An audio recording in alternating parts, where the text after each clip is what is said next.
I was concerned that an explicit focus in this way on lower level readers with this much time and this much investment was going to lower the level of instruction in the classroom, was going to basically encourage teachers to feel like kids couldn't access core curriculum and therefore they shouldn't teach at standard.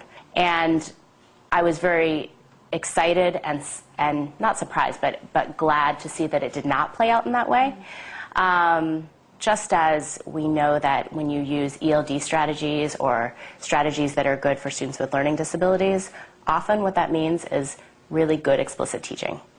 And in that way, the ELA teachers were able to incorporate work with prefixes, work around syllabication, that some students definitely needed more than others, but all students were able to benefit from the reasonably small amount of time that was spent, class time that was spent teaching these skills explicitly, and then they were able to take those skills and, weave them into the lessons and the standards-based curriculum that they were already teaching.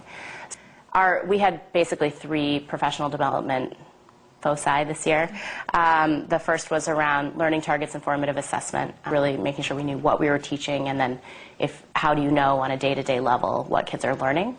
The second was around giving kids feedback, and how do we do that in ways that are sustainable, how do we do that in ways that are meaningful.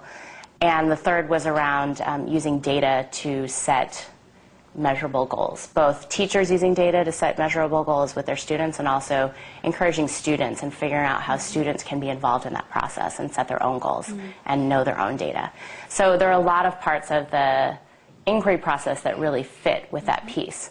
One of the biggest pieces, I think, is that we got more specific data through this process than I think we ever have on not every kid, but on a handful of kids. And we were able to say, wait, these are kids we need to know more about what's going on. And we were able to get to the place of, this kid doesn't know these consonant sounds. This kid needs help with these vowel sounds. This kid has great fluency, but doesn't understand a word of the paragraph they just read.